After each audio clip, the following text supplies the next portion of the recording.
I'd like to welcome each and every individual to Voices of Integrity podcast for your voice in my headset friendship and in partnership with the White Male Over 50. Either podcast is interesting, but when you combine them together, it's just absolutely beyond interesting. I'm not sure what the word is. Today's question, top question for today is, what do you do when a woman knows that her actions are hurting you deeply due to past hurts, other hurts, and it seems like she's fine with that?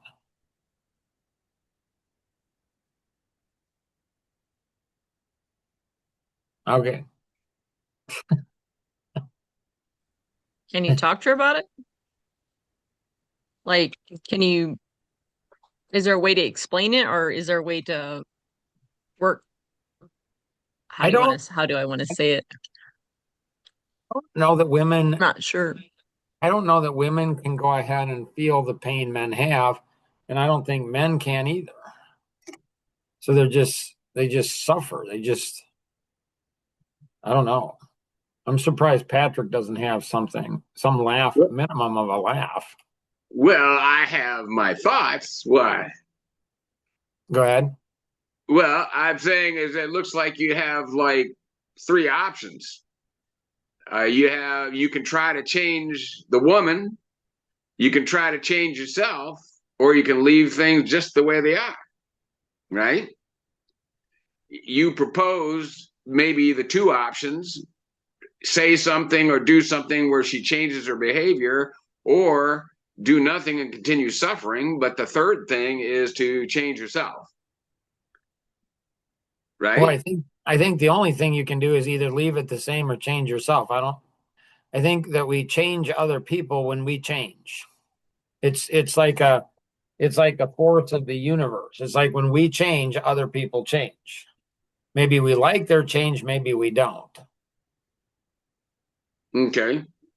Um, Um, I think that that's a pretty good point, and I'd certainly see that.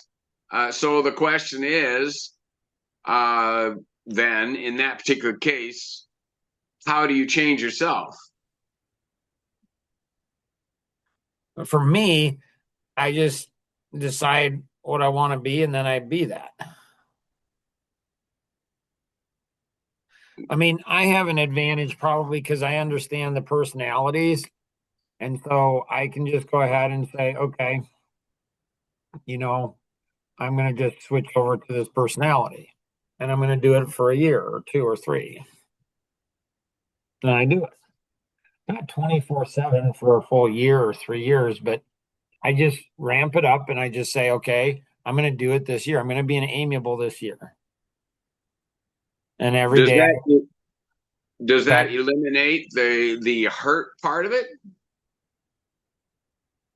well, that's the thing. Like, I don't think I mean, when I was an amiable, I was still a man for 2 years and expressive.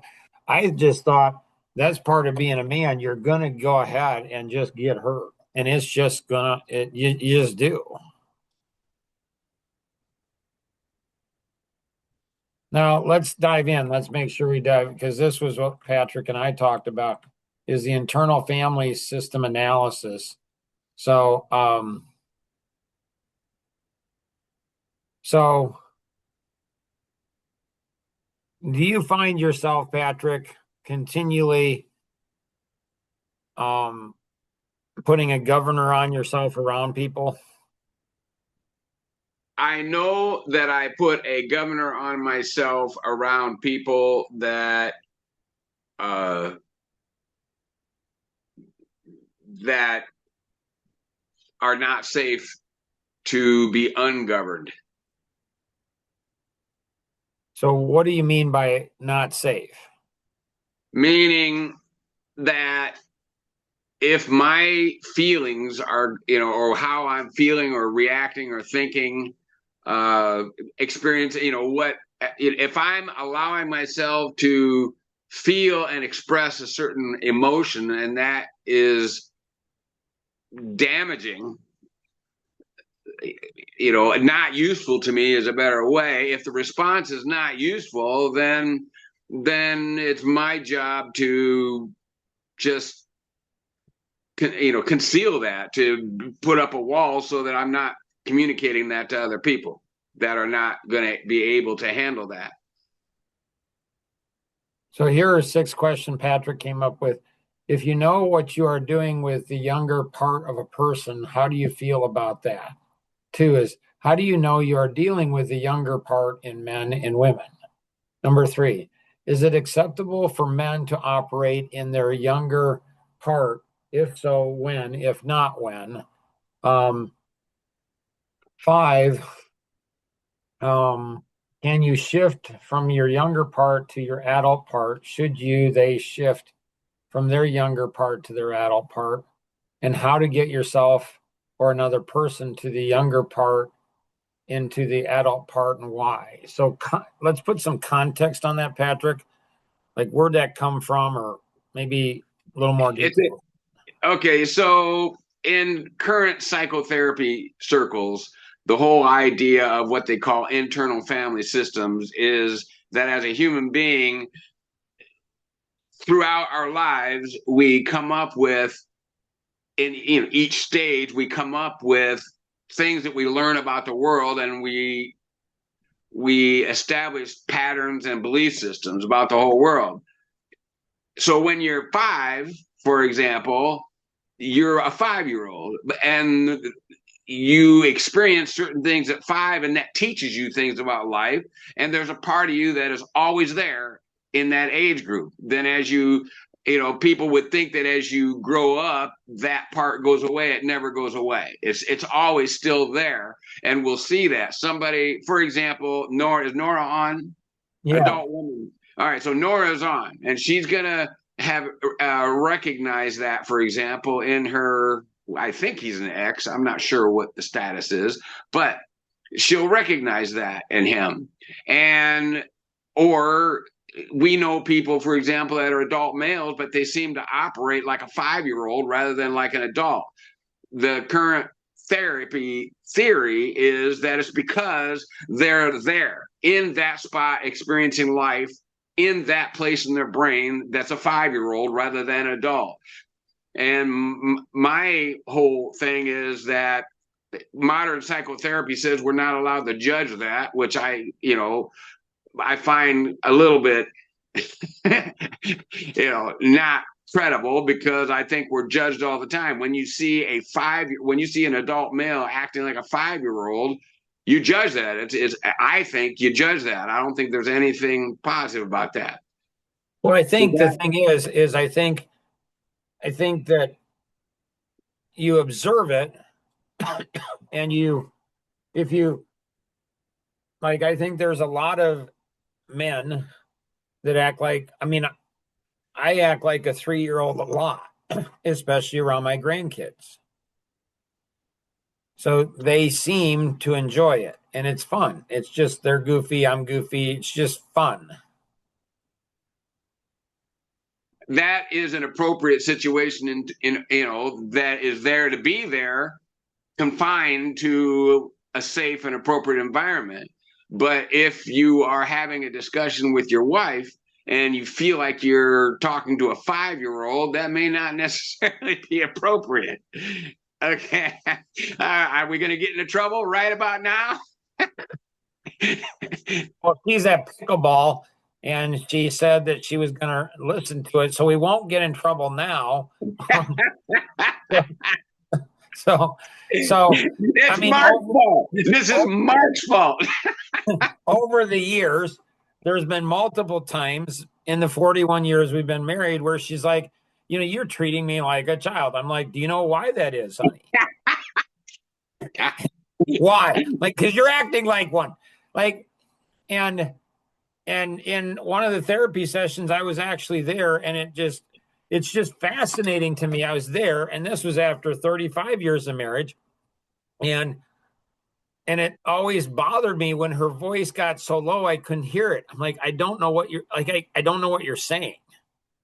And the therapist went ahead and said to her, she said, "You're going into your 12-year-old voice, Rosanna." And for all the podcasts, she's fine with me sharing the story. She's okay. She's good with it. So don't worry about that. And so it's like there was this business guy that we were doing some stuff with, and he was a psychotherapist or whatever.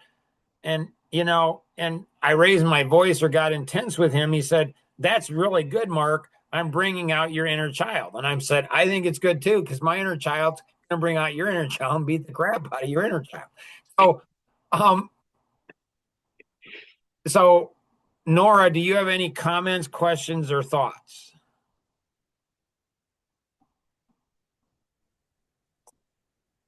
Um,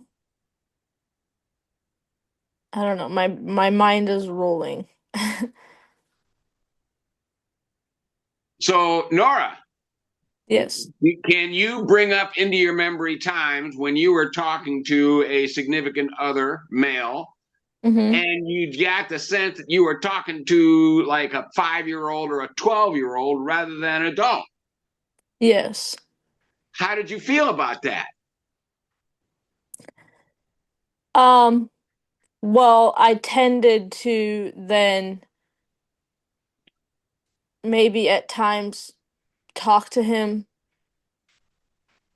like if he acted like that, then I tended to maybe change my phrasing of my words to that of a 5-year-old.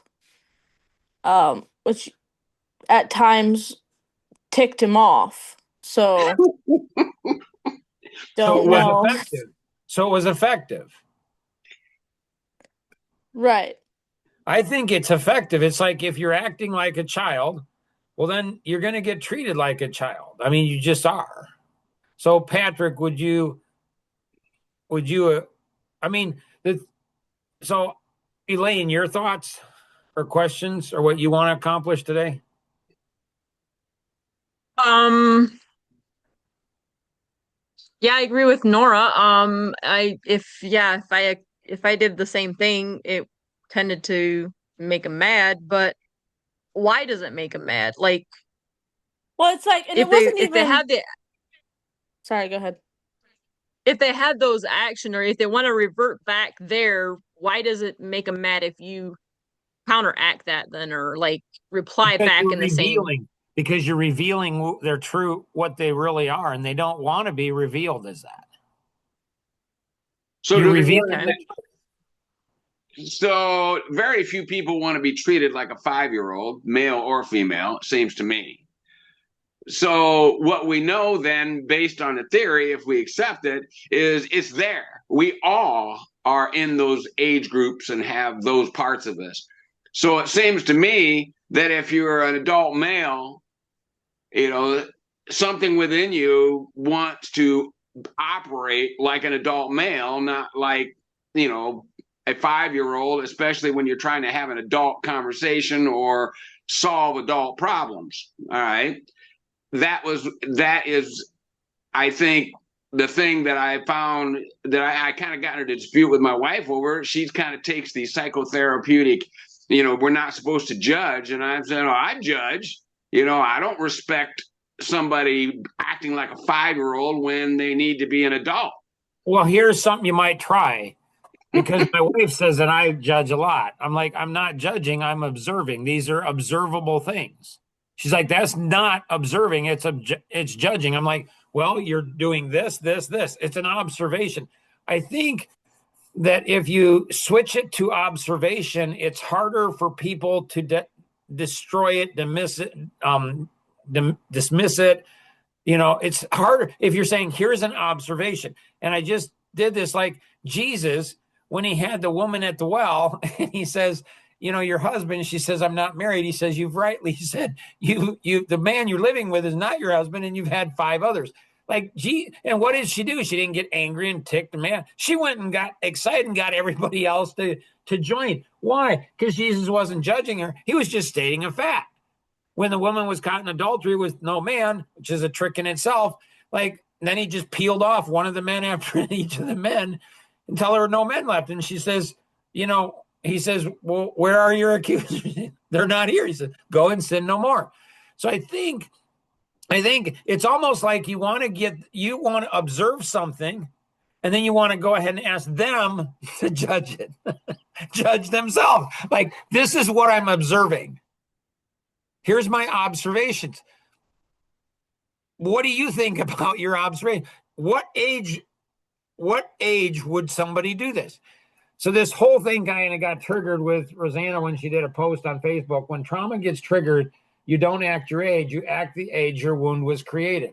Think of it this way: your mind is a house, and somewhere in that house there's a locked room that haven't been open for years. Something happened in that room when you were 8, 14, a younger version of you. Something happened in that room.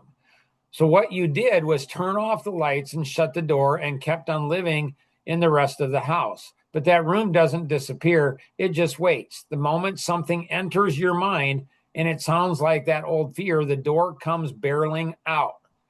And the door comes barreling out. And all of a sudden, you're right back at that age that you were hurt, that the hurt happened. And that's why you shut down. That's why you panic. That's why you get defensive, because it's never today's version of you reacting.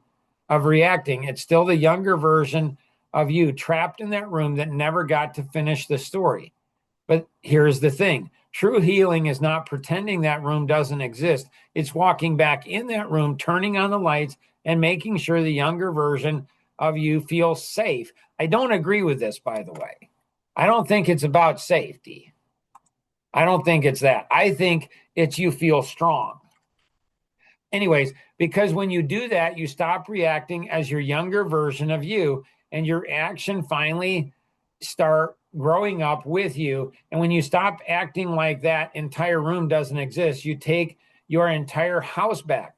So safety, just the mere word, I want to be safe, that's a child's word. So you're almost saying, I need to go back to a child. You don't need to go back to a child. You were hurt, but you're an adult now. So you can choose to be hurt. It's just, to me, it's just like, I've shared this story many times. You guys have heard it many times, but it's a choice. And I don't think most people, so after my mom died, she was one of the closest people in the world. We're out to a date night. And Rosanna says, "Are you sad?" So I don't know. Like, I'm like, I'm not sure. And she's like, "What do you mean you're not sure?" I'm not sure if I'm sad. And so, I had been in my early 50s. And so, and I said, and she says, "What do you mean you don't know if you're sad?" I don't know if that's going to serve me well. And we're on a date. Like, I don't know, is that going to work out okay? Like, is that good? Because it's a choice. I get to choose if I'm sad or not. And she just started laughing. And she says, "You're just weird." I'm like, well, I'm glad I'm not sad. Otherwise, laughing at a sad person would not be a nice thing to do on a date night. But it's like, it seems like it's a foreign concept for people. So I don't think I think we need to rewrite this. Finally feel strong, not safe. You feel strong. Like, I can go ahead and handle this. So you'd said you had a confidence when you were 2. You had a confidence when you were 2 on how important you were.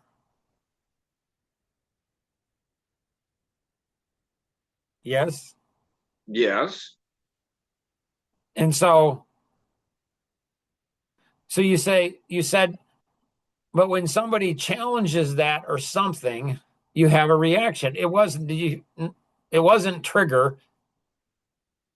It wasn't activate, but it activates something inside of you or something. I forget. Right. Well, the way I put it was that I had a confidence at 2 of some value that I had. And then what I have learned is that my wife in particular has a way of attacking, what I see as an attack on value, a judgment on value. And I tend to react to that.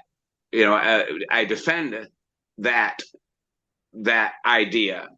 You challenge the idea that you shouldn't have to defend anything like that. And so we had a conversation, or a small conversation, a brief conversation about, what would be the need for defending yourself at all. And then I proposed at that time that if you can't defend yourself, how can you possibly think you can defend your wife, your children, and other people? Right. Yes, that was perfect. Yes, that brings it all back. So, should we, as a husband and a father, be defending our wife and children?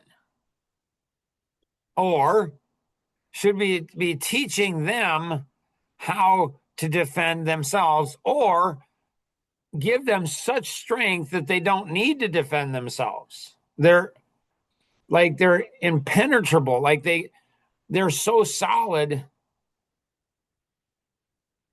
Like it's like you don't have to defend yourself against something that's not a threat. Okay, and let's say that I approve that message. Okay, let's say I do. Okay, and so then the question is, how you would do that, because that would be a higher value, just like we would prefer to be able to have our sons grow up and be capable of defending themselves and their wives and children rather than us having to do it. Right. Right. So this is how at 8, God somehow spoke to me and said, Mark, you're an average to below average child. You're an average to below average. I think humility brings strength. I think ego brings weakness. I think humility brings strength, and it reveals strength, and it builds strength and confidence. Humility, true humility. It's not this false humility, it's true humility. And on the Young Men's podcast, I have a system for humility. Like, if I'm ever feeling that I'm something really cool, something really like I'm hot stuff. Now, again, I haven't had that for years, but in the past I had that, and it's a video. It's a video that I would watch, and it's small things. It's about the smallest things, and it's about the universe. It goes big and small, and it goes big and small, and it's like, I am such a little speck. What I know is such a little speck. Like there's just like there's all this stuff in the universe, and so for me, that God says you're average to below average. I think strength and confidence comes from that, because you're a student. You're no better than anybody else. And then the second part, he said, if you're a good steward with what I give you, you'll impact the whole world. So I'm average or below average. But if I make good choices, I can be spectacular. I can be a superhero. I can change the entire world. I can do that. And so I think that people, like, if you understand God in that, what I mean by that is, if you've created anything in your life from nothing, either a craftsman or an artist, like you have a blank sheet of paper and you draw a picture, you paint something, you create something out of nothing. If you do that, then you're living in the image of God, because God's a creator. When we recognize that God created us, he knit us together in our mother's womb. He gave us our eye color, our hair color, our skin color. He gave us all of that, like the essence of, and that is amazing. When we understand that, then nothing can pierce that. It doesn't matter what you do career-wise for men or women. It doesn't matter what your marriage is for women or men. It doesn't matter what happens with your kids. You're still creating God's image. There's nothing you can do to alter that. It's an absolute. And if people really understood that, but you have to do something with it, and that's where tremendous confidence and strength comes with it. It doesn't come with it in producing results. It comes with it in the effort. Now, how to get people to do that? Because I think that my wife and our 7 children, I think they do not have the confidence their father had when he was their age. And so some young men were saying something about, have you ever felt inadequate? I mean, I felt like I suck as a husband more than once, and especially as a father a lot. But that doesn't change the fact that I'm still creating God's image. I don't know why that's such a hard concept for people to internalize. It doesn't make any sense to me why they wouldn't internalize that.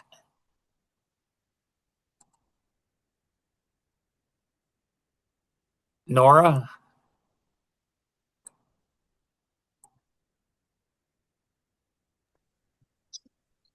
I don't know. I think it might be like an understanding of who God is that clouds that. Could be based on like, I don't know, like what you were taught, what you weren't taught. Well, if you can get around what we were taught, some of it's right, some of it's wrong.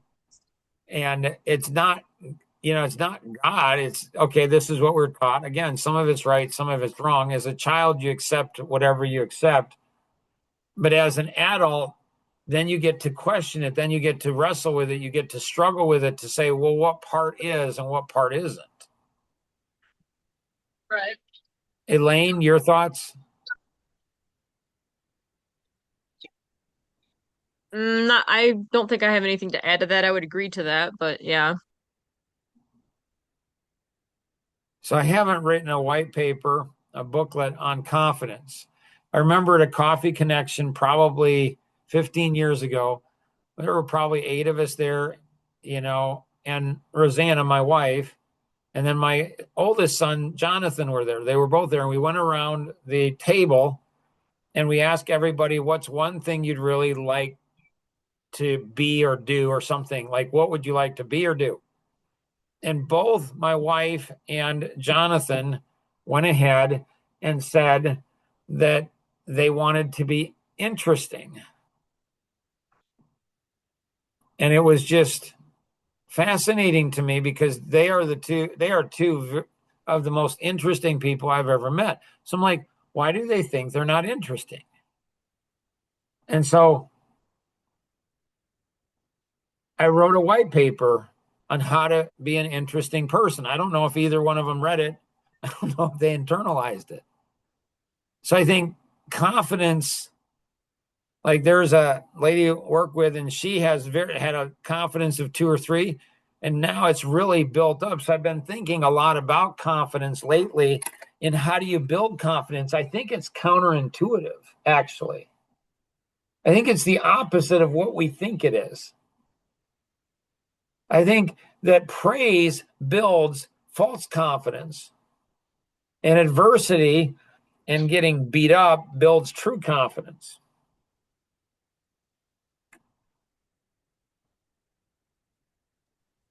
How would you how would you say not equalize it, but like level it out so that you've got a little bit of both? Well, like my mom and dad were a lot like the Amish, where, they weren't ever proud of us. I don't think they ever said they were proud, I'm proud of you. Because they didn't want their kids to be prideful. And so they didn't affirm us very much at all. And so I wonder if that helped to contribute to the confidence, because you had to earn it to earn the confidence, not value. You don't have to do something to have value, because God created you in his image, so that your value, your intrinsic value, but your confidence comes in direct proportion, I think, to how hard you work, how much you care, and your level of expectation of yourself. I think because I expect so much of myself, that's why I have so much confidence. I think people who expect very little of themselves, often, it seems to me, they have very low confidence.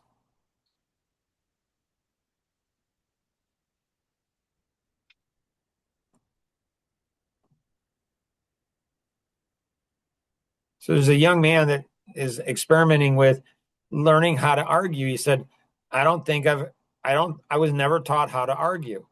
His parents were very similar to mine. So where did I learn how to argue? I'm not saying I've learned how, but I can raise my voice. I can get intense. I can be soft. I can go the full gamut, the full spectrum. Where did I learn how to do that? It's like, I don't know. This doesn't seem to be working. So I'm going to try this. That doesn't work either. So I try this. And the personalities seem to help a lot. Patrick, your thoughts, questions, anything? No, I think that the conversation has evolved into a question about confidence, which is then you say it's not related to value, but there seems to be some connection of some sort. And then we talked about being childlike or immature or damaged and how that connects. So the next part of that is maybe confidence, which is about how to operate, prospectively, even with those issues and foibles. I don't know that there would be a book or booklet or a white paper that I wouldn't give to somebody that I know. But it seems like to me that people are very guarded with their relationships. Like it's like they control the relationship. They won't expose the people around them. Like I would expose anybody and everybody I know to the three of you. Like anybody, I don't care. Yeah, I have. I'm not sure the three of you would do that with me. I'm not saying that's good or bad. Might be very wise. I don't know. But I think when we're unwilling to expose, there's a friend of mine, he's in therapy, and this therapist tried to get him mad, which is fascinating. And they couldn't get him mad.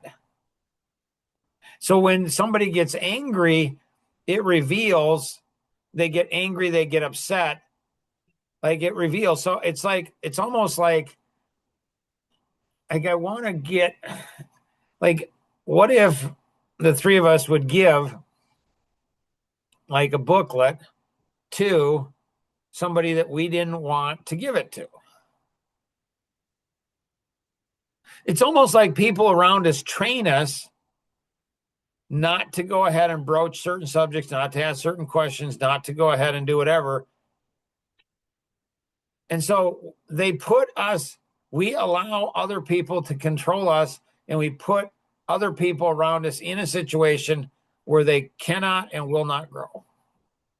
And that to me seems stupid.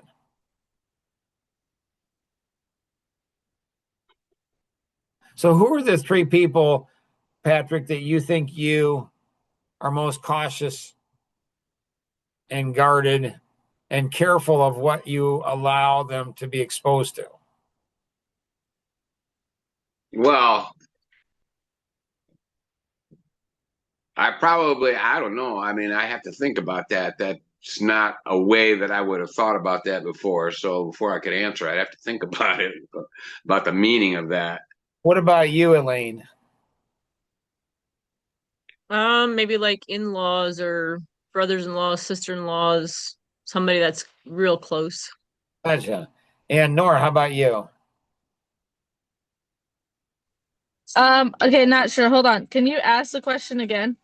So who would you be most guarded with? Who, not names necessarily, but just relationships or whatever. Who would you be most guarded with, most controlling of what information got to them?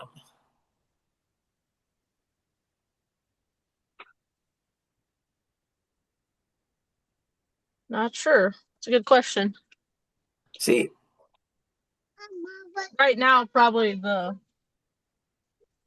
Mama. Yeah, the ex-husband, but Yeah. for different reasons. But so you guys think about it. Maybe next week we come back with three people, and then like, it's almost like, I think to go deep, my oldest brother on one of our calls with my three brothers and I, he said, my youngest brother asked, what does it take to have a deep relationship? Immediately, the first thing that came to mind instantly is conflict. To have deep relationships, it seems like to me that there needs to be conflict. It just happens. It needs to, it is, whatever. What was fascinating is the one who asked it, the two other brothers, they had no idea. My dad, he went ahead and said he didn't have any deep relationships, like with anybody, even my mom of 55 years. Yep, nope, didn't have a deep relationship. So I think that people, it's almost like people are afraid of deep relationships. My uncle said to me, he says, Mark, you're really unusual. How's that, Uncle Gary? He says, you have the capacity. He didn't say I had it. He said, you have the capacity to have many deep relationships. And to me, that is a smart thing because it's diversification. If you have one deep relationship and that's it, is it really deep? It likely isn't, because you're not willing to challenge it because you don't want to lose that one deep relationship. But if you had 3 or 4 or 10 deep relationships, then you don't have the fear to lose the relationship. So my theory is, if you don't have the fear to lose the relationship, you are more honest with those people and you're going to have deeper relationships. That's my theory. Anybody else have anything else? Not right now. All right. Sounds good. Thank you, Patrick. Appreciate it. All right. Have a good one. Okay.